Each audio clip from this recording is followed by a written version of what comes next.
I'm on my phone. Let me just put it on Do Not Disturb so no one disturbs me. Awesome.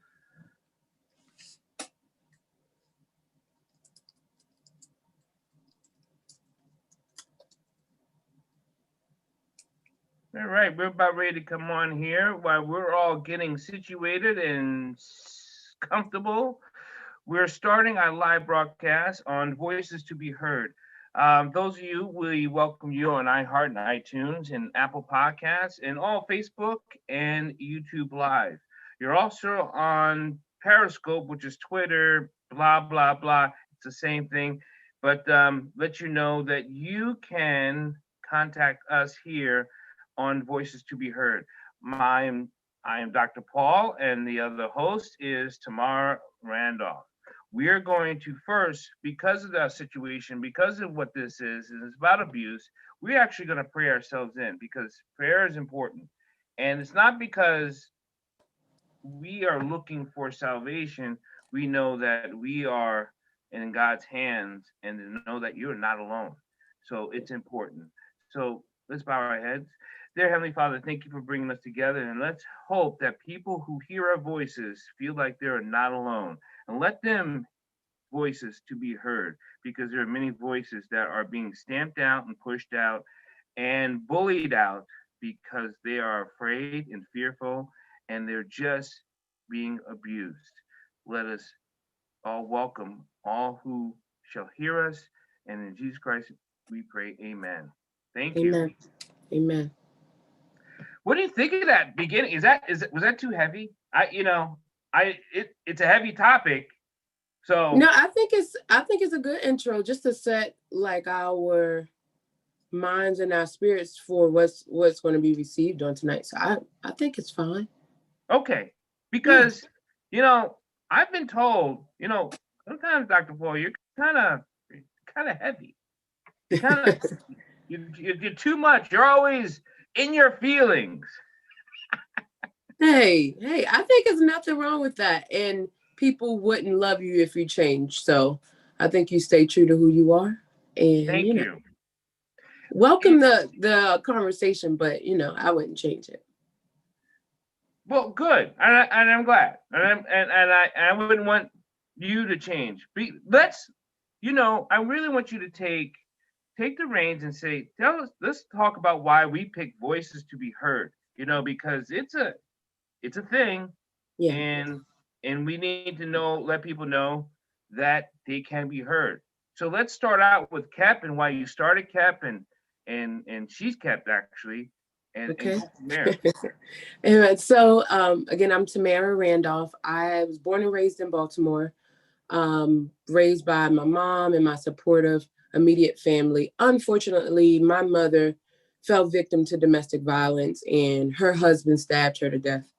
And unfortunately, I witnessed that. I was 10 years old, kind of walked into a room and her husband was just on top of her, stabbing her. And I normally tell the story a little less graphic than that, but and speaking to kind of my therapist, she told me to just acknowledge the truth, and that's what it was. So my mother didn't pass, she was killed. And this kind of goes into our topic and our voice that we're talking about this evening. So I started Kep in memory of my mother because I wanted Kep to be a safe haven and a place where women who are going through, and their families are going through domestic violence, they can come and get the resources and support they need to get out of those toxic situations. So KEP stands for Keeping Every Possibility Tangible.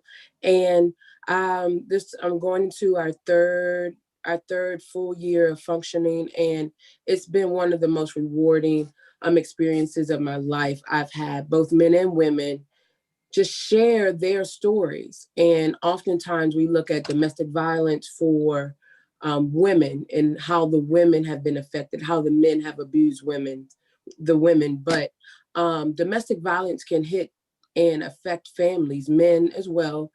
Specifically children is who I think we kind of miss a number of times when we're talking about domestic violence, because for me as a child, I witnessed the abuse and didn't really acknowledge or address that I was affected until I was much older. And just a quick story, yesterday, actually, I was going to move some things into a storage unit, and I was talking to the gentleman about some of the items that I would be storing there, and I start mentioning KEPT and the organization and why I started it, and he just started talking about how his dad abused his mother and how he hadn't really talked about it, but for whatever reason, felt comfortable talking about it with me. And this is all in an exchange over a counter with my mask on, but that's how important this is. That's how important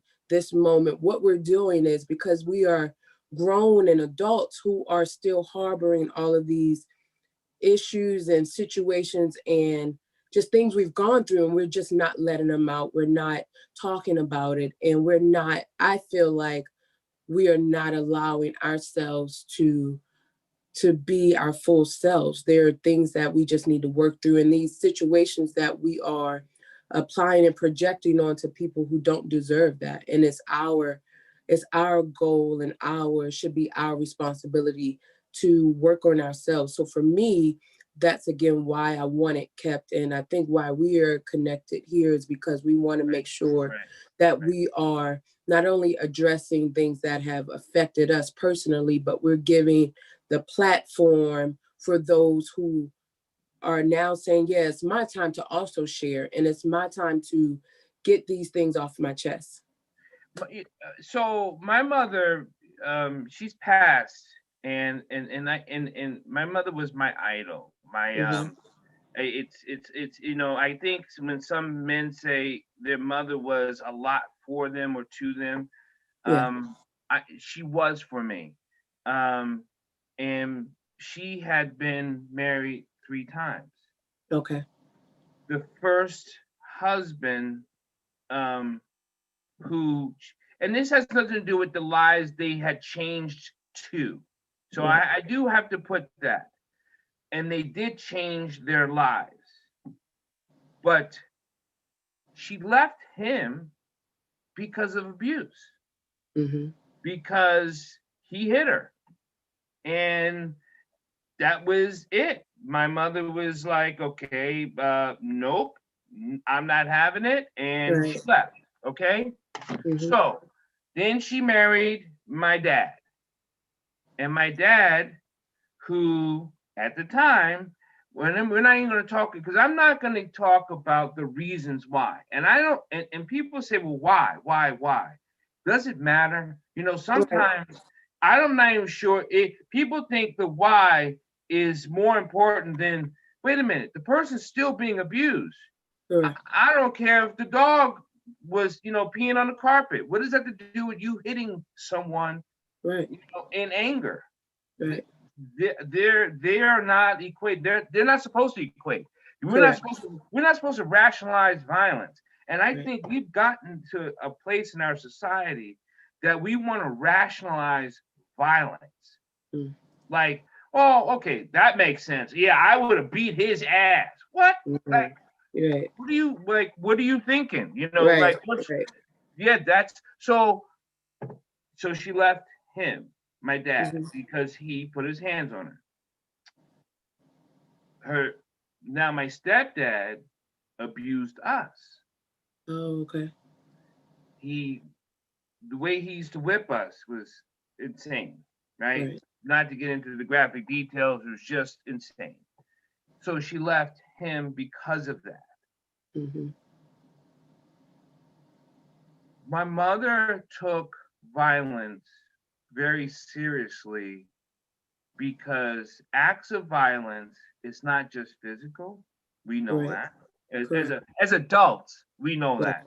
Right, as adults, right. Right, because we don't know. So then here's where we come into, as a Black woman, as a Black man, we know corporate punishment in our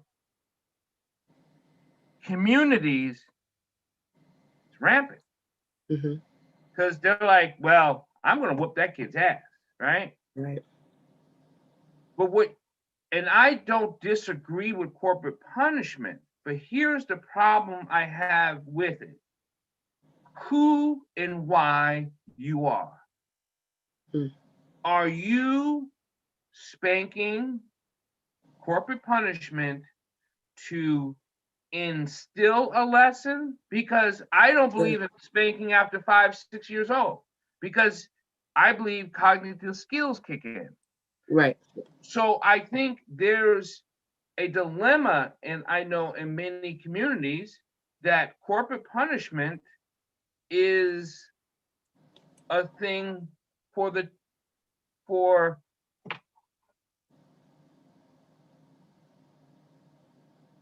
before we get into it, I just want to remind people you can give us a call here, 1-888-240-8466. That's 1-888-240-8466. You will come in live. We will bring you on live. We'll talk to you. Have any questions or comments about abuse, domestic violence, domestic abuse, anything. We want your voices to be heard. This is not just about myself or Tamara. And we want voices to be heard and let you know you're not alone. So I just really want to put that out there and keep putting that there. If you have any questions on Facebook, you can always ask and it'll come up. If you have it on YouTube, you can always ask and I'll see it. So when we spank a child, what are we saying to the child? Are you listening because I'm stronger than you? Right. Or are you listening because it's about love? And I'm not sure if we ever transition that understanding. Right. Yeah, I think it has to be, I was raised with spankings, but I also feel like, of course I was a great child, so I didn't really get a ton of them, obviously. But I also feel like there was a lesson. So it was like, I'm spanking you because, and I may have, when the couple of spankings I do remember, it was with a dissertation, like, you better, like that. But I definitely got more of a, like, talking to rather than spanking. So that's really why I don't quite remember. My grandmother was an educator, so she was definitely she was definitely the disciplinarian, but I feel like I had more conversations than spanking so that I could actually understand what I did wrong and then what to make sure I didn't do again. But I don't know that everyone is addressing that the same way. So I'm just like, you did something, I'm going to spank you and then, just tell you to get out my face. But like, what did I learn? What did the child learn from that? Because I imagine that the parent or whoever that disciplinarian is, they don't want to keep spanking you, but you got to teach them the lesson. So. Well, if you, Tamara Randolph, Miss, I want you to introduce you to Katie Moran. And Katie is a dear friend of mine, and she's got a story. And I was telling her about Voices to be Heard. And Katie, well, I'll let Katie tell her story, but thank you, Katie, for coming on Voices to be Heard, our inaugural episode of Voices to be Heard, because it is about hearing voices. And please, thank you for joining us. Tell us your story. Thank you so much for having me. So I didn't experience violence growing up. I didn't witness it, but I was in about a year-long relationship, and I was living with my significant other, and it became abusive. And on like the first day that it became abusive, I reached out to a friend, and she told me that, because I was rationalizing it. Right. Like you said, like violence can like easily be rationalized. So I was rationalizing it, and she just told me that this was like an actual threat, and I needed to like tell people who were close to me and do something about it. So the next day I was with my trainer and I told her, and she came over, and we called my mom, and my mom came over, and they asked him to leave. And he had to like pack all of his things, and they like drove him to like his family's house, and it was really devastating. So, Katie, you said something very important, right, Tamara? You said rationalize it. Hmm. Because this is your testimony, I want to hear, not, I'm not going to, again, this is not about why you try to rationalize it. I want to hear some of the words you use for rationalization. Normal, Okay. um, anger, fear, Mm. probably those three.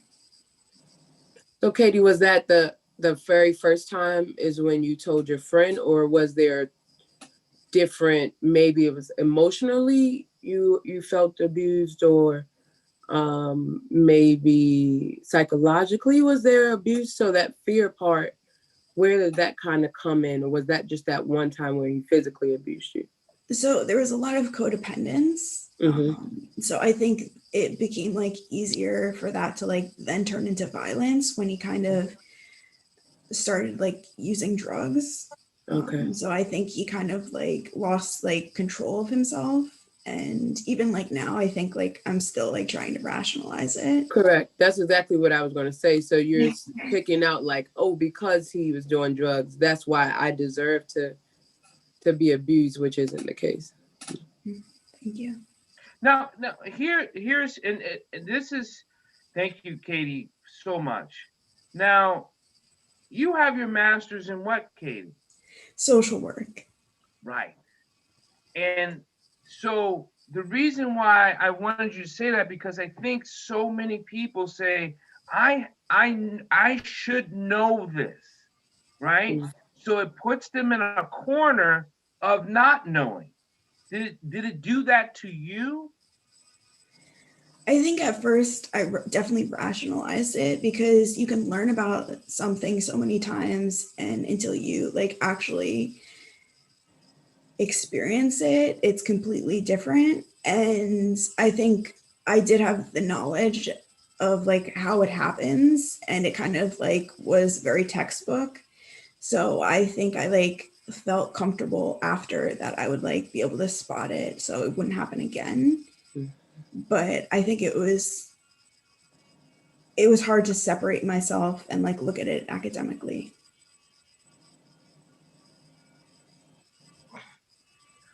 I don't know.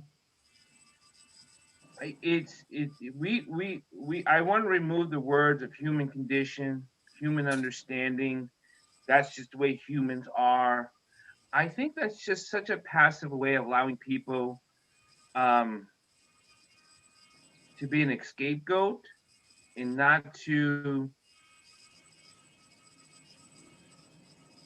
feel pain. Does that Mm. make sense at all? Mhm. Yeah, yeah, it does. Because I've been teaching rape defense for a long time, and I've been doing a lot of stuff for as far as abuse and stuff like that. And every story you hear about a woman who, or a person who has been raped, says they could not believe this was happening. They'll say, I couldn't believe this was happening. So it takes themselves out of the fight of how you want to live your life. Do you want to live this way, right? They Even if it's just an attack, I can't believe I didn't see that person. So they put all that ownership on themselves of the incident. Right. And of course, healing is a journey. Healing Right. takes time. You have to mourn. I believe in mourning. I believe we're not taught how to mourn. I believe that no one understands what mourning really is because they're thinking you should just be over it. It's been 2 weeks. Ah, you're good. Or it's been 6 years. Ah, you're good. No, I'm No. still healing. I'm still going through this. And oh, move on with your life. Get over it. Those words are so painful and they're so hurtful. They are, and I mean, I can kind of attest to that. Katie, it takes a lot of guts and courage to just come and share and be vulnerable. And I'm sure it it took just that. So I appreciate you coming on and sharing, because there are so many women and people in general that are just going through similar situations and they don't have the courage to reach out to a friend for that help. And as Dr. Paul was saying, it's easy also for us or for people in those situations to blame themselves and not know or not understand that it's not our fault, for someone to mistreat us. And then it's also okay if our coping mechanisms are different than others. Like we could be the same age, have the same boyfriend with the same name, but in our stories could be very similar, but the way I cope and the way I choose to deal, or the way I deal with it, could be totally different than yours. And it's okay that I have my own unique way of getting over or getting through, but it's important that we do. And I think making the first step is acknowledging that and not allowing anyone else to control how fast or slow our grieving time or moments are. Because for me, for example, my mom passed 25 years ago. And there are still things when at different points when I'm sharing that story that it just tears me up. Most times I can talk about it, I can tell my exact, depiction of what happened on the day, but there are certain things about the way I felt with my mom or different memories that I personally kind of recall that just stir up something else in me. And I think it's okay for us all to have our own personal journeys, and however long it takes for us to heal and get through those moments, it's ours. And don't be afraid to set that boundary and make sure whoever's trying to invade that understands, like, this is mine and I'm okay with going through it without you, especially if it's someone that's not encouraging or helping you through. Yeah, it's definitely taken time. It took like about a year to like not have it feel like so raw. Mm-hmm. Katie, what are some of the things you're doing in your healing process that would you like to share, if you would like to share it all? So I write poetry. I have a poetry platform and I connect with a lot of other poets. You actually wrote a poetry book. It's coming out in November. Oh, congratulations. I wrote a short story that's fiction.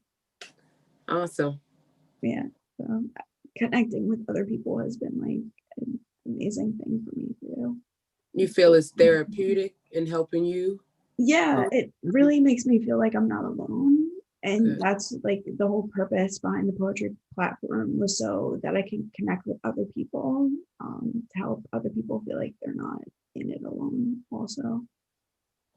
And I'm gonna welcome you to come back every week when we have Voices to Be Heard, and just share your story and just share what you're doing, because we need more. You're a hero to us. You're a hero, all of you. I there's a lot of things I don't like. I like surviving cancer, but surviving abuse, no. I don't know why I dislike surviving that, because that's not something I should have lived through. Correct. You know what I mean? Like, cancer is an illness. I'm not talking about, and it bothers me because I hear the voices. I got voices in my head going, "Well, he had an illness," and you know what?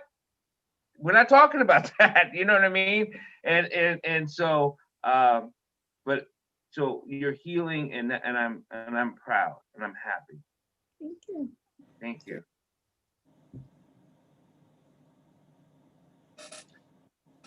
So we're gonna let you go, Katie. We'll let you go. And have a good day. Hi, Katie. So nice to meet you. Thank you so much for sharing. We needed that. Have a good So one. for those of you who do want to share, you can always give us a call here at 1-888-240-8466. You can always comment on a comment line. So Tamara, what do you think of that? I mean, it's the whole rationalization of something that was so.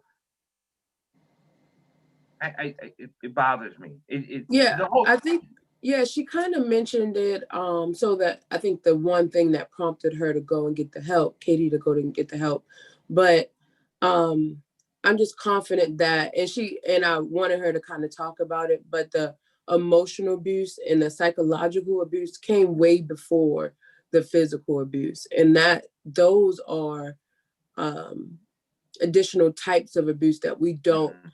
easily recognize and identify, but where he is trying to control her and financially trying to make her feel as if she needed to depend on him and she couldn't do much else. And then after the abuse kind of took the additional stages, it appears as though, to Katie's defense, she was allowing the fact that he was doing drugs to be the excuse. And I think she mentioned that, and then she mentioned saying or feeling like it was normal, or at least thinking, or maybe she said it aloud, that it was normal for, I guess, because he was doing drugs, for him to treat her that way. But that's just, I'm glad that she understands that shouldn't be the norm, and she doesn't have to deal with that, and she doesn't have to stay in that type of situation. And I think those are things that we, not only this platform, but whenever we're out and talking and in our personal lives and in our friendships,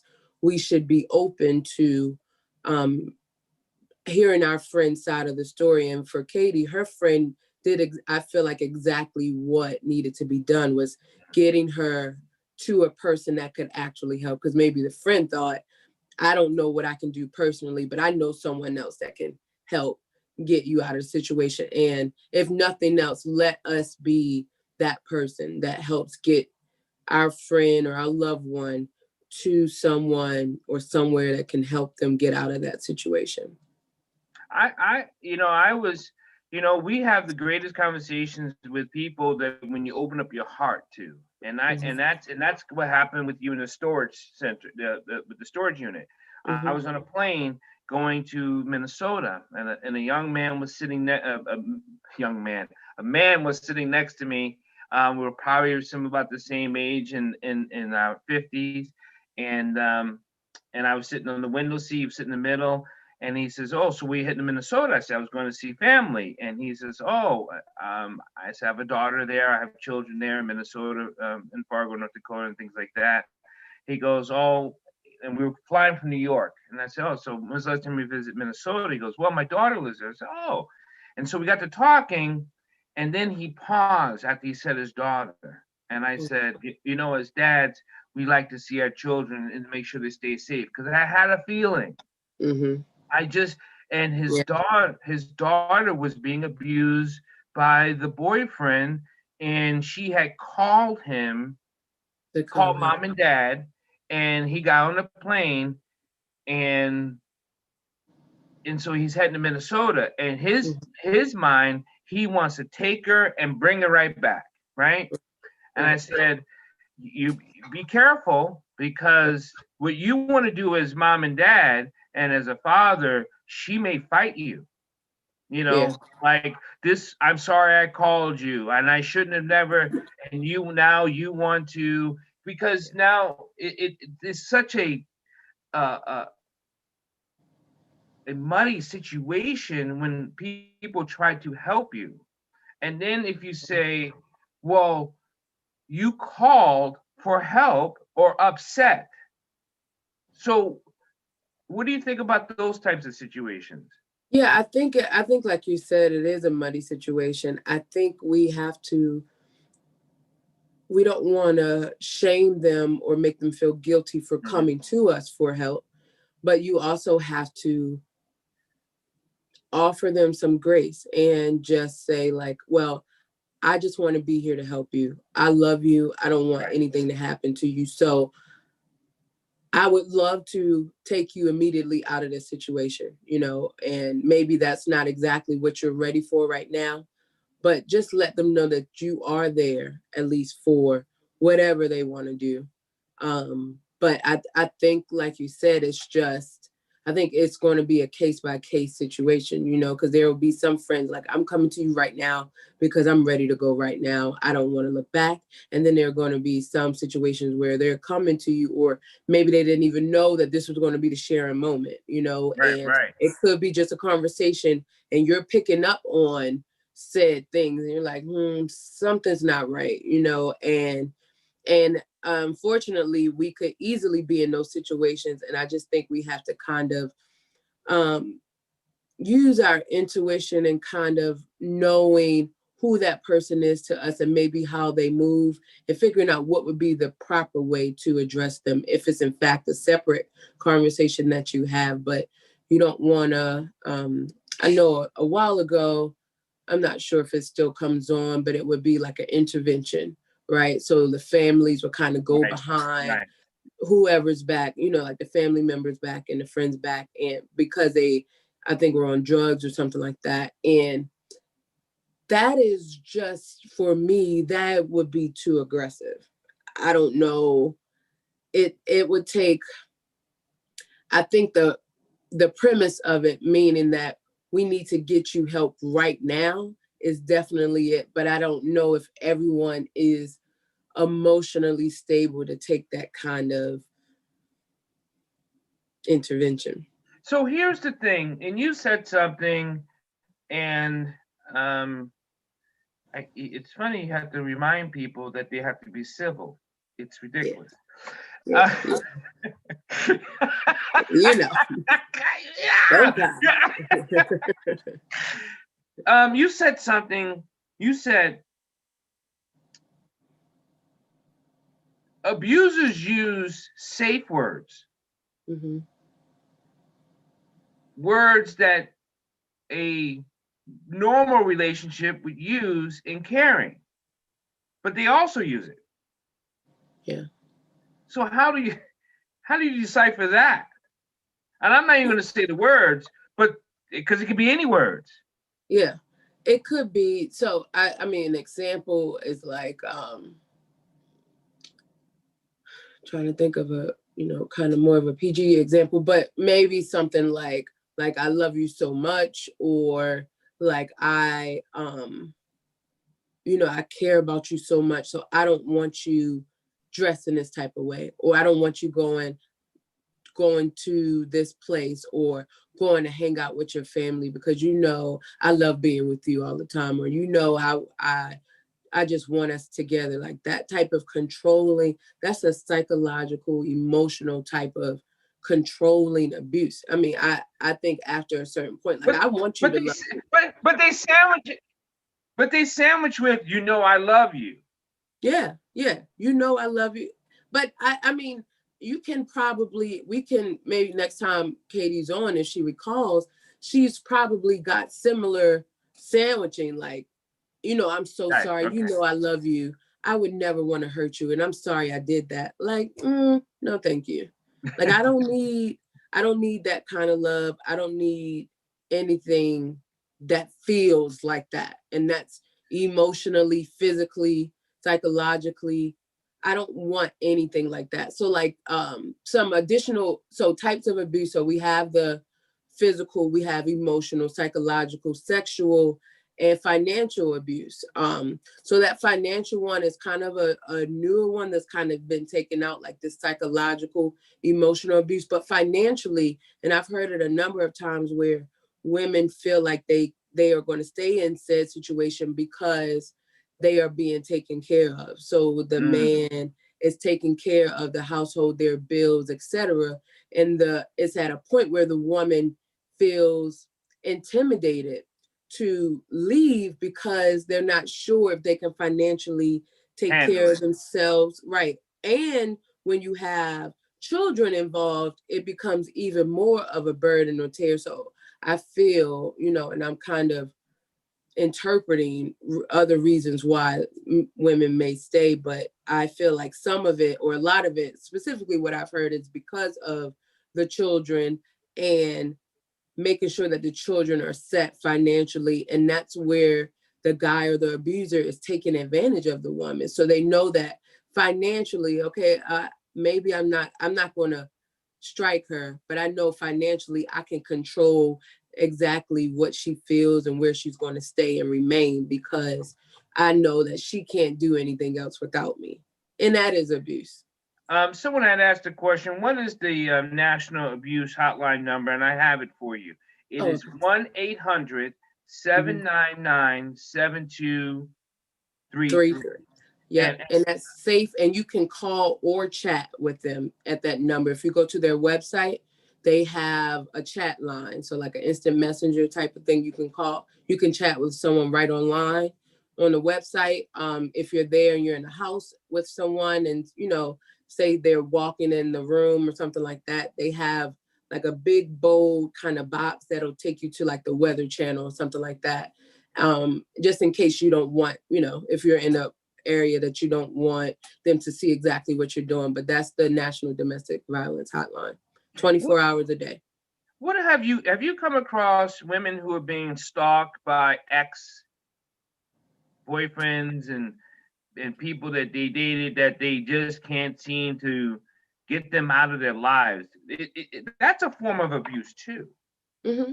Yeah, stalking is a part of that emotional, psychological thing too. I don't personally know anyone. I've definitely heard of stories, but that is, you hear that often with women who may have been abused, and then they've gotten out of the situation, and then they'll get like a restraining order or something like that.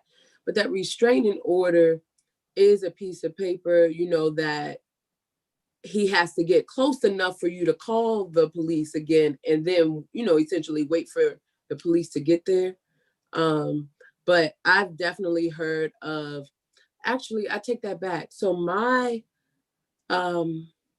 I've heard a personal story, and she was mentioning how her ex-husband actually did stalk her. He would come to her job. He knew where she worked. Obviously, they weren't together, but he came to her job one day, and she had to go and just basically ask her boss and the security guard to like make sure her husband does not get in there, because he would like keep calling her. He called her at her desk, showed up to the job because she wasn't answering him, right. because she was leaving. So that stalking is a real thing, and it comes in different forms. So even now, like texting, or cyber. Cyber, so you're blocking them on different social media platforms, but then they're coming in under either a friend that you commonly share, or they're creating different profiles, emailing you, texting. So that is abuse, and that shouldn't be accepted. And the words again being used, I love you, all those. So that's what's so confusing, I think, for anyone who can't believe they're in this situation. Unlike the physical direct getting hit. Right. How did I get in this situation? I'm smarter than that. Right. And I think it's easy for us to get in situations and basically punish ourselves so much and not give ourselves the same amount of grace that you're giving that other person. So you keep allowing that person to do the same thing, but you can't forgive yourself for quote unquote allowing it. And it's a psychological thing and it's not just with abuse, it's with it can be just things and situations that we do in our lives. So we make a mistake and hold ourselves hostage instead of acknowledging I made the mistake, and now this is what I'm going to do to make sure I don't make that mistake again. And so we can apply that same course, meaning I'm in this situation. Okay, I chose to be with this guy. Now he's doing this to me, and I'm going to make the decision to get out of the situation. And it's okay. It happened. It wasn't my intentions. It's not like I went searching, like I didn't sign up on, one of those dating sites, like, oh, let me see if there's an abuser on the site. Who signs up for that? But it happened. It's not your fault. And it's okay to give yourself the grace and the forgiveness, I guess, if you want to say that's necessary. But you need to get out And it is okay. Whenever your now is, it's okay. Choose the now. It doesn't matter how long you've dealt with it. It could be 10, 20 years, but on this 20th year, 18th day, Right. you can get out. And It's okay. and I like what you said, and I like to say, so thanks everyone for listening. Remember, if you ever want to call us or email us or talk to us about the show, you can email me. Maybe I will get an email for the show, and I'll work on that. But you can email me at Dr. Paul, DrPaulW Dyer @gmail.com. And what's your email, Tamara? It's Tamara, TAMARA at shekept.org, SHEKEPT.org. And we'll have to put that into the thing. And I don't know why I keep calling you Tamara, because I forgive you. So we have a question real quick, and I'm going to get back to my statement. Do you think restraining orders work? I think it can work. My quick answer is no. I think it can work. I think that there are different steps, that our justice system wants to see for whatever reason. Here's my fisticuff issue. Mm-hmm. By the time you get a restraining order, right, I am going to fully in my heart believe you told them to stop. Correct. Okay. So let's go with the woman, man, person says, you need to stop. They don't stop. So they have taken whatever you say, they're never going to listen. That in itself is abuse. Yeah, it's starting out with abuse, and then they're disregarding what, how you feel, and you feel unsafe. So I guess bottom line to your point, no, it's not going to immediately work, because if you've already told them that, you saying I'm gonna get a restraining order or getting a restraining order may not in fact stop them from the action. But I think it's the gamble that if in fact they come near you again, and it doesn't, get super dangerous, then at least you can get them arrested. I don't. But see, here's the thing. I don't know. It's still a gamble. It is a gamble, because once this is what's going to happen. Mm-hmm. You get a person gets a restraining order, they sign it. The police officer on his shift somehow in his car goes to the house and say, are you Donald Duck? Here's a restraining order. And they hand it, are you Donald Duck? Yes, I'm Donald Duck. Here's a restraining order. They read it, it's from Mickey Mouse. And he's like, oh, hell no, right? So now they're angry, and the restraining order doesn't put a fence around you. So those type of people, and I was going to say men, because it's more often men, but those people are going to now up their game, whatever they're going to want to do to be in your life. Yeah, I think you're right. I'm definitely going to be more upset there. I think it's going to be them being upset, and they could be embarrassed that, that now, someone else knows about it. That's essentially, I think at some point it'll be a public record. So, but I can't say don't get one. Right. But I would say if you feel inclined to do so, definitely go ahead and take that first step. And then there are essentially additional steps you need to take. But if you feel like getting that restraining order is going to help ease your mind and then help you start on the path to getting fully away and distancing yourself, then absolutely do it. Now, we can't speak to every situation, and there's tons of situations, and I don't believe in training for situations. I believe in training for your life and allow yourself to think through, right? Mm-hmm. But I remember seeing this movie where she couldn't go to the police because he was a police officer. So these people who have authority and these other women or people who feel like they don't have any place to move because these people control everything. Now, we like to say, right? You need to say something, but that's a tough corner. Yeah, that is. It's that movie kind of resonates a little bit, but that is tough. But I know that, and I'll try to have some additional resources specifically to that. But I know that the domestic violence hotline, they have different scenarios that they kind of help talk you through. Okay. And so that's definitely a great resource to kind of figure out so my situation is this. And so this is really, I mean, it's not like a blanket Right.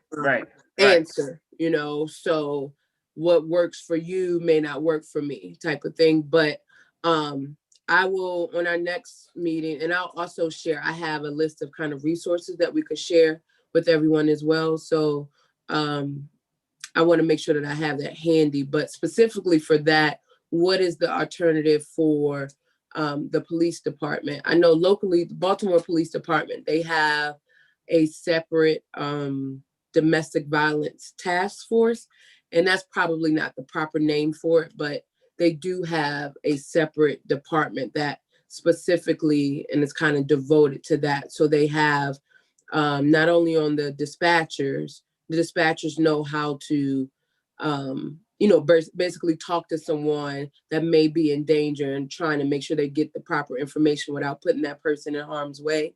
But then it's also a onus that's puts on the responding officer that they have to follow up, and they have to make sure that things are signed off. And that, I think, once the file comes in as a domestic violence case, then it goes to a second or third party. So the dispatcher is already flagging it as a domestic violence case. The responding officer essentially is coming in and feeding information into that file. And then it's a third person that is looking and making sure each one is kind of addressed. So it was great to kind of know that specifically in Baltimore City, because I was able to talk to a couple of people there, that's something that they have in place. And it's a little newer, I think, within the last couple of years, but that's good at least to know that specifically for the example you were providing, at least it may not be just that one person that, could essentially just wipe this entire case off. So, but I'll make sure I have those resources on hand that we can share with our guests or with our audience for the next time. So we know kids are home. We know kids are being abused. We know that the abuse is up. We know that the pandemic has done so much unraveling of people, human dignity, human. It's we think it's just the virus has killed. What was it, 200,000 United States, a million plus global, but it's doing so much more. Yeah, this pandemic is psychologically having a wear and tear on many people. I mean, healthy or not, Right. And then specifically for domestic violence victims, and they could have just entered those type of situations recently during the pandemic because we're at home all the time. And, in any healthy relationship, you don't necessarily want to be around each other 24 hours a day. And I definitely have heard that the numbers of domestic violence cases reported has definitely skyrocketed. Yeah, I mean, it's not just high, it's blown through the roof. Right. That's why I couldn't say it has risen. No, it's skyrocketed. Right. And it's something. So it's something that is one of the reasons why I'm always eager to share and talk and discuss, because need to figure out a way to get people out, get us out of those situations and figure out what is the best way to. So one of our conversations, and it could have been our last one, but you were saying like how can you put me out of business, right? Right. Right. And I would love to not have to talk about all the people that are being abused, because really we have a lot of other stuff, other stresses in our lives that we just should be able to deal with. And the happiness part is what is most important to me. We deserve to be happy and to live life, as God intended it for us to do. And October is Domestic Violence Month. It's also kind of foreshadowed or kind of covered with breast cancer awareness. Cancer awareness, yeah. Yeah, but not only during October, but throughout the year, we should always take opportunities to offer people help and offer them the opportunity to talk and discuss. And we've mentioned it before, but therapy is such an important part of our livelihoods, of our just wellness. I think I'm going to go on record to say, get a therapist. Yes, please. Really, I mean, if you don't, how about this? Let the therapist say, you know what? You don't need me. Yes. Yeah. Yeah. I go to therapy, and there's nothing wrong with it. I'm happy. I go to therapy every Thursday at 3:00. As many Thursdays as I can, but definitely every Thursday. It's on the books for every Thursday at 3:00, and it's not because I'm just emotionally distraught. I can't get up and live my life. I'm on the verge of ending it all. Like, no, it's just because I just also need to talk. I also need to share, and I need some additional perspective. Like, I like the fact that my therapist, she is a Black woman, and so there are different things that I don't necessarily have to explain. But she's able to help me understand. And oftentimes there are things that we don't really realize or recognize this is the way we're addressing or confronting certain situations until we say it aloud. There's been plenty of times where she'll ask me, so why did you do that? And I'm like, okay, so I did this because it just doesn't make sense. Okay. And that's it, and it's in those moments. And there are things that I'm not necessarily talking to my best friend about, not because I don't trust her, but because I don't know, the conversation didn't come up, and she's not trained for that. She doesn't deserve to take on my stuff too, Well, here's the thing about the friend, and you can talk with me about anything, but if I'm on your side, I'm just going to rubber stamp things that you think anyway. Yeah, I think it's definitely easy for friends to do that. I have some great friends that'll be like, Tamara, I mean, I just don't think that was right, but I know there's a number of times where I go and I'm like, yeah, I F that all the way up, like I shouldn't have did that. And they're not necessarily going to say it, but see, that's the point, to our point, like, that's why we need the therapist. So therapy is here for us all, regardless of where we are emotionally or physically. There are a number of therapists that have offered their services for free, specifically during the pandemic. And I'm gonna make a note to make sure that if I can find some, I'll be sure to share their information as well. So I have kind of my 2 points that I'll make sure I'm sharing on our next talk. Well, Tamara, we're about ready to close off our first show of Voices to Be Heard. I just think this is going to be we're going to be here every Wednesday at 7:30 p.m. Eastern Standard Time. I have to put that because we're all over, with the streaming in the world. So Eastern Standard Time, 7:30 here on this show. You can always hear it on the Apple Podcast, on iHeartTunes, under Dr. Paul Dyer Bridges Live. And if you have any questions, just please email us and call us and leave a message, and I'll bring it up next Wednesday. There's so much more to talk about. There's so much more to unpack. And the sad issue is that we can never run out of things to say. Right. Yep. That is the sad issue. Anything you want to say before we check out? I just want to thank you for giving this conversation a platform it needs and deserves. I also just want to encourage everyone that we can get through this together no matter, I think I mentioned it before, no matter how long it's been for you, it's okay for you to get out of the situation or to just talk about it. And there are people who are ready, willing, and able to talk about it. And I love you all. I know I don't know most of you, but those that are watching me, please know I promise I'm going to say a prayer for you all. And we're going to say a prayer right now. So please, everyone, bow your heads and thank you, Heavenly Father, for our voices to be heard and allow other voices to be heard. We want to reach out and touch you in our strength and our power and our prayers and our love, our true love from our heart and our spiritual bless. Amen. Amen.